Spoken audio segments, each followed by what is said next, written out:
Hey everyone, Chris here with Clutter Reduction Junk Removal. We are headed to pick up a sleeper sofa and 2 rugs on the first floor. I spoke with this lady about 2 weeks ago. I don't remember if she's moving or if she just is getting a new couch delivered. I'm not sure. I forgot. It's been a while. But nonetheless, we are doing this solo. There's nobody over here. Should be very doable, especially being first floor. Depending on the door with the couch and how much of a lean it may have to it, or if it has an armrest that sticks out like a bulge, obviously that could be a little bit more difficult when it comes to using a hand truck. So we will either use a hand truck if it's normal. If it has that bulge and it doesn't sit well, I'll try to put it on a dolly on its back and just roll it out. If that's not going to work because it's too wide for the door, we will flip it upside down and put the nose on the dolly. The nose would be, if you're sitting on a couch relaxing, the back of your calves, the spot of the couch that touches the front, that's a nose of a couch. And that's where we would put the dolly. And that way, when we get to the door, I can basically angle the couch like this and it scoots the dolly left or right. And you can kind of hook it through like a diamond versus like a square. And it's not too much different of a shape, but what you can do is once you get the first arm out, you can maneuver the door and kind of sway and hook it out. It's easier than it sounds, but that would be some of the examples of what we would do. So yeah, should be a pretty straightforward job. Like I mentioned, there's different ways to get a couch out the door. In addition to that, when I took this phone call, I was kind of slow for a couple of days. So I was like, yeah, I'll come out, no problem. In reality, this is about 35 minutes northwest of me. And that might not be a lot for some of you guys, but for me, the majority of my jobs are within like 20 minutes because I'm a very popularized area, and we're all scrunched together because it's Florida and everyone moves down here. And I only service my county. I don't do tri-county, so I'm not traveling like an hour for work every day. So usually I would lean more towards the next increment in pricing, or at least tack on a little extra to make up for the time and the fuel to come out. But I wasn't thinking about it because I was slow at the time. And that's something that you guys gotta watch for. It's like lowballing an estimate because you're slow. You're like, oh, well, shoot, you know, normally I would charge $3,000 for this clean out, but I'm kind of slow and I really want to book this job. Lady sounds like she's kind of cheap. Maybe I'll do like $2,500, $2,600. And maybe that wasn't even the case, but you're overthinking it in your head. And maybe she would have been fine with $3,000, but you just lost $500 because you're desperate for work. That's not a good emotion to keep inside of you when you're trying to estimate things. You need to just stick to your numbers. And if they were to say 3,000 is a little high, could you do like 2,600 maybe? Then you can adjust it if you feel like it's worth it. Otherwise, you know, keep it where you're at. So something to keep in mind. What we are going to try to do is upsell this job though. I am going to ask her while we're there, because she's basically at 1/8 of a load. And my quarter of a load is only $50 more. So I'm basically going to say, hey, if you have anything else you want to add on, it's only a $50 increase, versus if I were to come back, it would be, you know, 100 plus minimum. So it's a good way to kind of tack on a little extra without really changing your load size too much and make a little bit more money on a job. So something to keep in mind. You can also offer move labor too. So if a customer was like, hey, we just need to move a couple of boxes into the garage, that's an easy enough task, probably just do it for free, you know, it'd be good for customer service. But if they're like, hey, I need you to move a couch into the house, could you do that? That's a little bit more of a liability risk. And you could say, yeah, we could do that. It would be an extra $50 more, $75 more, whatever you want to charge. And that may sound like a lot to you, but think about it this way. If they were to have somebody come back and do that separately, it's probably going to be a couple hundred because it's a whole different service now. So it's an easy way for you to make a little bit more money while you're already there. You're providing value to the customer and you are solving one of their problems. When I went up to the door, she's like looking around, and I know that look. I know what's coming. She said, you have your helper with you? I said, nope, it's just me. She's like, very confidently, she's like, oh, you're not going to be able to do this yourself. I'm looking around, I'm like, I think I'll be all right. First floor, you have a double door entry, which is great, by the way. Makes things so much easier. And I go inside, I'm looking at the couch. It's a pretty like standard squared off couch, which makes things very easy. And I said, I'll be all right. Watch me prove her wrong. I love those feelings. When someone's like, oh, you can't do it. I'm like, it's really not that hard. I do it every day. Watch me prove you wrong.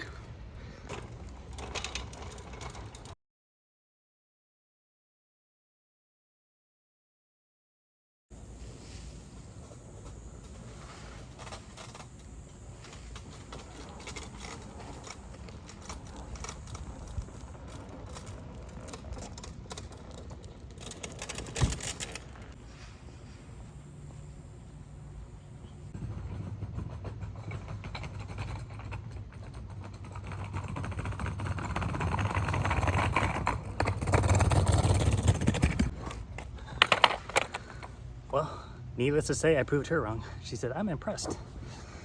Gave her the backstory. Usually those are people like leave us reviews too. So now we have a 17 foot by 10 foot rug in there. We're gonna get the mattress bars, wheel it out.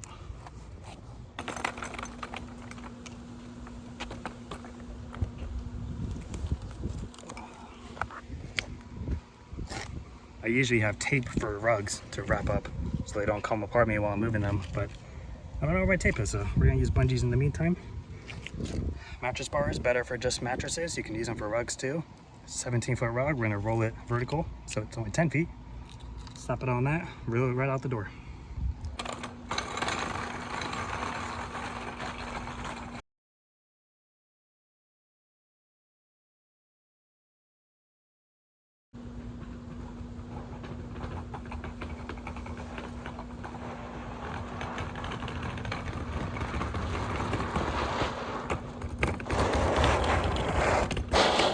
All right, job done. What a nice lady. Just wait till she gets my thank you card. So she's actually having like her house painted soon. I was like, well, if you need someone to help you move all your furniture to the middle of the floor, because sometimes the painters don't do that. If it's there, they'll cover it with plastic wrap, that's their job.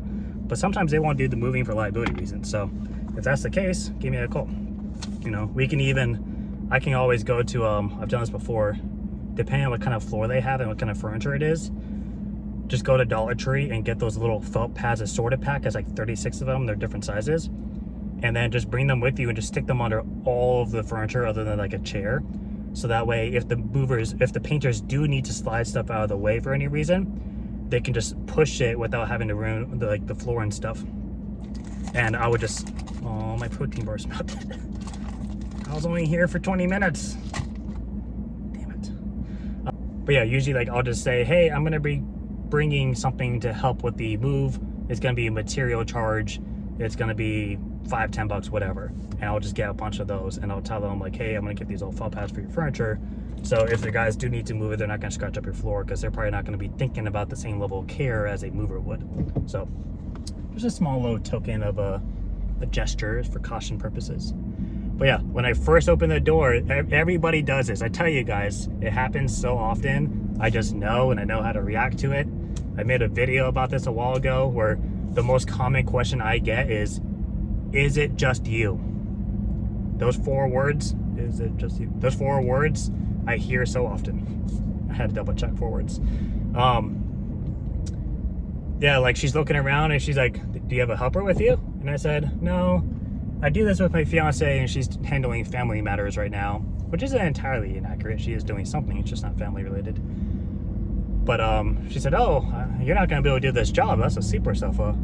And I said, I know, I think I'll be able to do it. And once I get in there and I start taking the cushions back and whatnot, when I'm talking to her, she was asking me about the couch and I told her, well, before I did the junk removal business, I was a professional mover. And she said, oh, okay. And she was already a little bit more comfortable. But I went ahead and talked to her a little bit more because sometimes I just like venting about the moving business because it's like when you're a kid and like you like doing a sport and then you get to like high school and you do it like for the team, but it becomes more work than it is fun and you like just start to not like it anymore. That's what it was for me for running. I used to love running. I would just run up and down the street for like 40 minutes at a time at like a pretty good pace. And then when I got to high school, I did track and cross country, and I started to hate it all. I still did it for the three years, but I hated it though. Like, eventually you're just like, yeah, fuck running. But yeah, with the moving company, like, I enjoy the core concept of moving. I just didn't like certain things that would go on a daily basis. So I was telling her, I said, so the reason I think I got so good at doing stuff on my own is because when I worked for the moving company, and I used an example of her house, she doesn't have a ton of stuff, but she has larger furniture and nicer stuff. I told her, you know, for your house, for example, if you were to move, you're probably going to have 3 movers, not because you have a lot of stuff, but just because you have a lot more bigger furniture versus small miscellaneous stuff. And I told her there is a 9 out of 10 chance that one of those guys, this is probably gonna be his first day or his first week. The second guy probably been there for a couple of months, so like he knows the way around the ropes, but you know, he's not gonna be doing anything crazy. And then me, the crew leader / driver, is gonna be the most well experienced, and I'm gonna want to handle a lot of the stuff preferably on my own because I know how to do it safely and I know I'm in full control. And if anything does break, it's on me. So I want to be the one there to make sure that doesn't happen. And if it does happen, it's my own fault. Versus being blamed because a new guy dropped a glass vase and it broke, and now I have to pay out of my paycheck for it. And I was explaining to her, so I said, unfortunately, you start to learn how to do all this stuff by yourself. And then you just kind of hone in on your skills, and then you do it for years after, and that's where we are now. But towards the end of it, she was like once I grabbed the couch, she was like, well, I'm impressed. And I said, thank you. That's usually the next follow-up as to, is it just you? So, sometimes, and I talked about this before in a video. So, you got to look at it from your customer standpoint. You show up by yourself. You could say, I've been doing this for years. I'm this, I'm that. That doesn't mean anything. Look at professional moving companies. Look at how many horror stories you hear about professional moving companies. Somebody hires a company, they come out, they damage their floor, they scuff up their staircase, they put holes in the wall, moving basic stuff that the last company didn't do. They're professional movers, but that doesn't mean that every professional mover you get is actually going to be a professional or even give a shit about his job. Like, stuff like that happens on a daily basis. So you could say, I'm comfortable, I know what I'm doing, this and that, and get there and ruin all their stuff. So it's really hard to have a trust factor until they start seeing you work. So when she sees me come in with my little ratchet strap and I tie up the sleeper sofa, and she asked me why, and I said so it doesn't pop out of place, and then I'm moving it out of place and not just ripping it out of place, I'm shimmying it like on catty corners. I stand it up, put the hand truck under it, one quick swoop, and she's like, wow, that was so controlled. Versus just grabbing it probably by the bottom, so you're pushing against a sleeper sofa and it pops out of place, you know. And like, it's all just, it comes down to technique, and a lot of people don't have it, and you know, a lot of people do, and it's, the customer's not going to know that until they see you working, and that's a lot of lack of confidence, and there's no trust built until you start working. All right, so we're doing a little legal branding here. I can't put your signs out in this community. It's a high-end community and a good part of our area. So I found this like little section of the road where it's like the yellow bar is off, and I just kind of parked in the middle, and I've just been kind of waiting here while I'm editing the video. But while I'm here, I'm branding my truck and business to people driving by, which there's a lot of traffic in this neighborhood. I don't know where people are coming and going from, but there's a lot of traffic in here.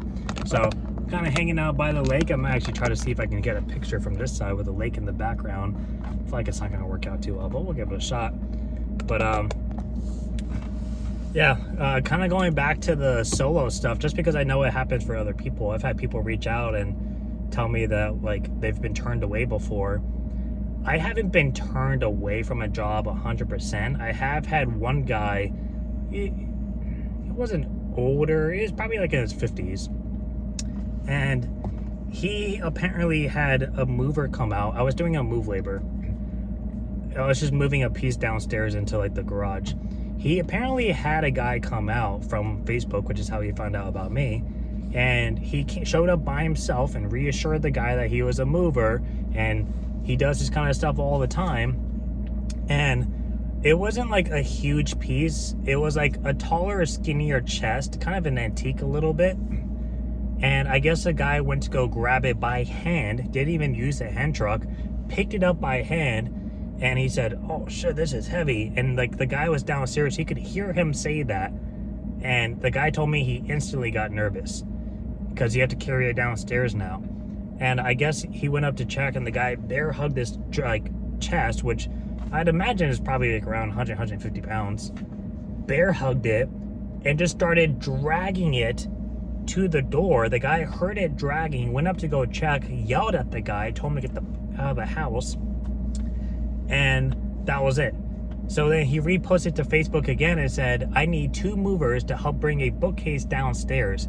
So I messaged him and asked for a picture of the bookcase and a picture of the staircase. And it looked like a pretty standard piece. And it was a straight shot staircase, carpeted. And I was like, okay, so I don't have to worry about the dolly scratching up the staircase. It does happen sometimes with wood staircases. I don't have to worry about that. The bookcase doesn't look very big. Worst case, I'll run a ratchet strap around it just for extra securement, but I don't even think I need that. And I messaged the guy and said, hey, I can come out and I'll do it for this much. And he said, okay, great. And never said anything to me about the 2 guy thing. He just said, okay, great.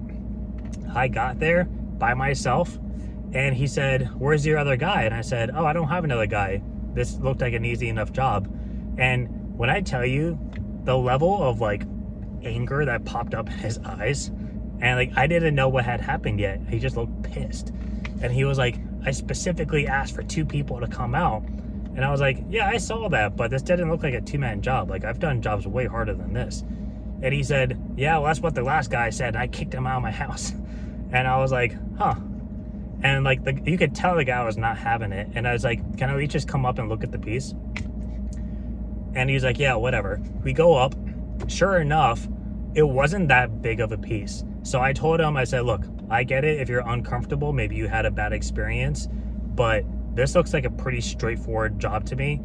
Like, I'm gonna drape it with a blanket and run a band around it, get my hand truck and ratchet strap it to the hand truck just so it doesn't tip forward and I don't lose leverage.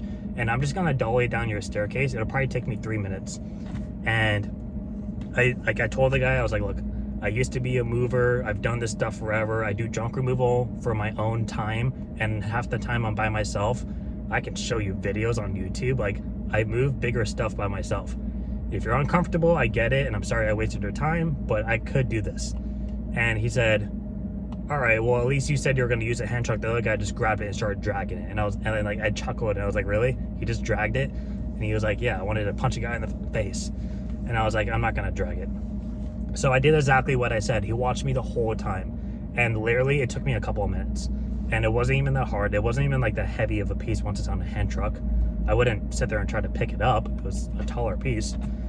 And he was like, he's like, well, I was corrected. Like, you did what you said you were going to do. Thank you. And then he told me the story of the last guy. And I was like, that sounds like a fucking idiot. And he said he was. And he gave me a $20 tip. So I made $120 in literally like 4 minutes.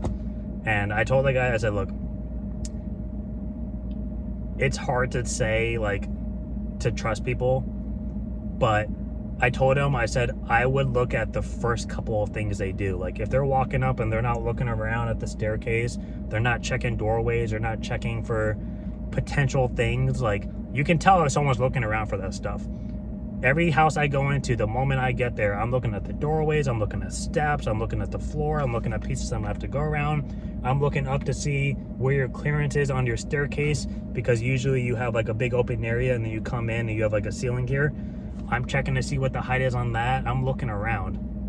And I told them, if they come and they start to grab equipment and they have a blanket with them and stuff, there's a good chance they probably know what they're doing. If they're just gonna go in and freehand it, they're probably people who just do stuff labor-wise and just probably get it done half the time, but I wouldn't trust them to handle a larger piece when you have wood floors. And I kind of reassured them, like, I get where the lack of trust comes in, but pay attention as things are going on. And if you start to see something you're unsure about, then stop the person. You know, it's unlike a service for like a moving company, there's no deposit. So the guy just leaves with no money if you don't feel comfortable with it. There's nothing binding you guys to this job. So never spoke to the guy again. I don't think he ever probably needed anything else done. He might have even moved, to be honest, because he had a bunch of boxes in the garage. But that was just one of those interesting moments where it's like, It's hard, and junk removal too. It's hard because people may have a bad experience and you're about to say all the same things that last person said, and look at what they did. As a customer, how are you going to feel when the next guy comes up and starts saying all the same things? There's no trust factor. They have no idea who you are. I honestly wouldn't ever say, I have a YouTube channel if you want to go check it out. But I was going to show him like me taking out like a sleeper sofa or something and be like, look, I can do this, I can do that. I've brought in sleeper sofas downstairs plenty of times. Is it a little bit more challenging? Yeah, if it has a lean to it. Otherwise, it's just a heavier object. Like, it's all the same. So, don't be like alarmed if somebody is like super against it. So, that's the point of the story. So, that's pretty much it. I'm gonna go see if this lady will pick up these donation items, and hopefully it doesn't rain until I get there. It looks like it's getting cloudy out. But that's gonna be it for me. See you guys next time. Bye.